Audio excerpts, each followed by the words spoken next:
Piensa en tu coche por un momento. Imagínate que lo dejas encendido durante 8 o 10 horas seguidas, parado, sin moverse, mientras tú duermes. Probablemente sin pensarlo 2 veces, te imaginas la aguja del combustible bajando rápido, la luz amarilla encendiéndose en mitad de la noche y el motor tosiendo al amanecer porque ya casi no queda nada en el tanque. Esa cuenta, en un coche, encaja perfectamente con tu intuición. Ahora cambia ese coche por un tráiler de larga distancia. Motor enorme, decenas de toneladas detrás, cabina con luces, calefacción o aire acondicionado, y alguien durmiendo dentro mientras todo eso sigue funcionando.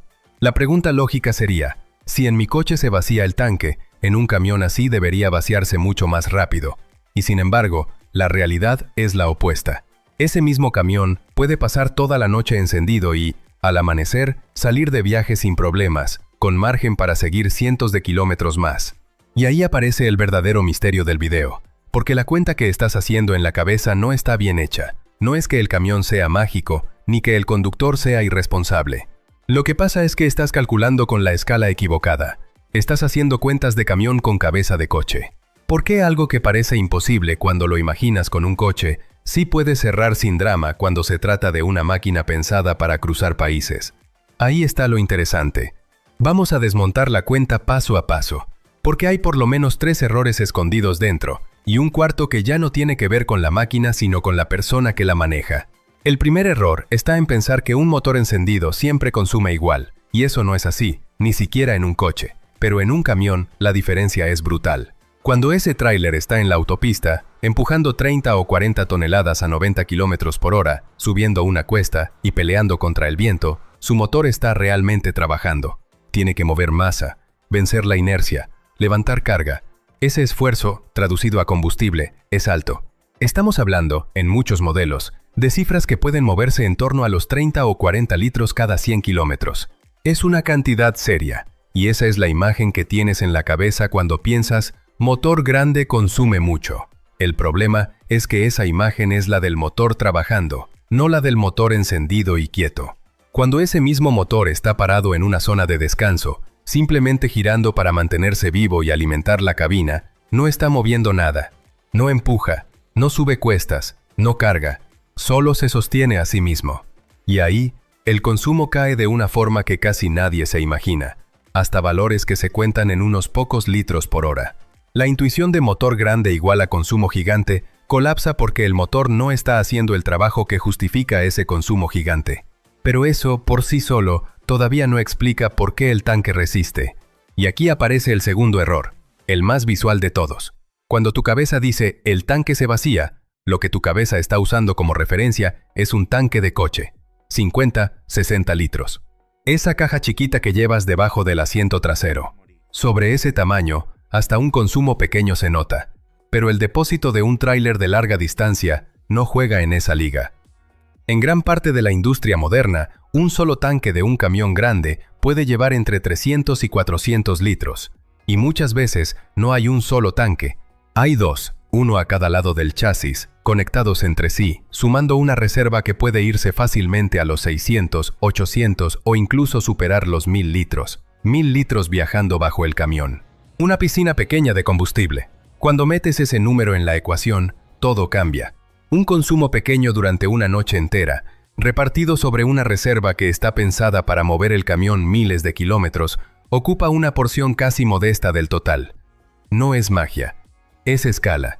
Estabas dividiendo un consumo de motor parado entre el depósito que tienes tú en casa, y no entre el depósito que realmente tiene esa máquina. Cambiar la escala convierte una cuenta que parecía imposible en una cuenta que cuadra sin esfuerzo. Pero todavía falta una pieza que muchas veces invalida toda la cuenta anterior. Porque aunque las cifras encajen sobre el papel, dejar el motor principal de un camión funcionando durante varias horas sin moverse tiene sus propios problemas. Desgasta piezas que no fueron pensadas para girar paradas, contamina más de lo que debería, y en muchos países y ciertos estados hay normas contra el ralentí prolongado que se traducen en multas para la empresa transportista. Por eso, lo que tú escuchas desde la carretera al pasar de noche junto a un tráiler estacionado, en muchos modelos modernos, no es el motor enorme del camión. Es otra cosa que suena casi igual desde fuera, pero por dentro cambia toda la cuenta. Se llama unidad auxiliar de potencia. Y la mejor forma de imaginarla es esta. Un motorcito pequeño, una especie de generador del tamaño de una nevera chica, montado a un costado del chasis. Mientras la cabina está oscura, ese motorcito hace casi todo el trabajo de la noche. Mantiene la calefacción, el aire, los enchufes, la batería viva, las pequeñas luces encendidas, y consume una fracción minúscula de lo que gastaría el motor principal. La escena, desde la carretera, parece la misma. El sonido es parecido. Pero la diferencia entre tener trabajando al motor grande o a ese motorcito auxiliar puede ser, durante una noche entera, comparable a la diferencia entre tener encendido un coche o tener encendido un horno chico. Una de esas dos cosas puede hacerse muchas horas sin que se note demasiado en el tanque. La otra no. Cuando juntas las tres piezas, la cuenta deja de parecer ciencia ficción. Motor parado consumiendo poco, depósito enorme y muchas veces doble, y en buena parte de los casos ni siquiera es el motor principal el que trabaja. 3 giros que destruyen la intuición original. Y aún así, todavía falta el cuarto. Y es el que casi nunca aparece en las explicaciones. La cuenta funciona porque alguien la hizo antes. Esa última parte no está en la máquina, está en la cabeza del conductor. Un camionero de larga distancia no llega a una zona de descanso, apaga la luz y deja el motor encendido a ver qué pasa. Cuando elige dónde dormir esa noche, ya tiene varias variables ordenadas. ¿Cuánto combustible le queda? ¿Cuánto consume su unidad auxiliar o su motor parado? ¿Cuántas horas de descanso le exige la ley? ¿A qué distancia está la próxima estación de servicio? ¿Qué temperatura va a hacer? Porque más frío o más calor significa más trabajo para climatizar la cabina. ¿Qué tipo de carga lleva? Porque una carga refrigerada exige su propio consumo aparte. Todo eso entra en una decisión silenciosa que, vista desde fuera, parece improvisación, pero por dentro es planificación pura. Y aquí está la última pieza de la tensión. Si esa cuenta sale mal, no es solo cuestión de hacer el ridículo. Quedarse sin combustible en mitad de una ruta poco transitada obliga a mandar asistencia, mover otro vehículo para rescatar al primero, reprogramar la ruta, retrasar la entrega que venía detrás y explicar por qué una máquina diseñada para devorar cientos de kilómetros se quedó parada por una operación de aritmética mal hecha. Por eso el conductor no improvisa, calcula. Y por eso, lo que parece exceso de cuidado en realidad es la única forma de que la escena salga bien. Cuando vuelves al inicio, con esa imagen del coche encendido toda la noche, la conclusión es bastante simple. Con cabeza de coche, dejar un motor funcionando durante muchas horas suena a tanque vacío garantizado.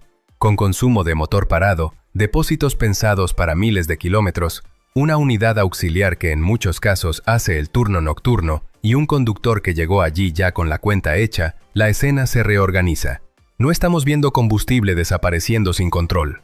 Estamos viendo una cuenta grande, hecha para una máquina grande, contada con las cifras correctas.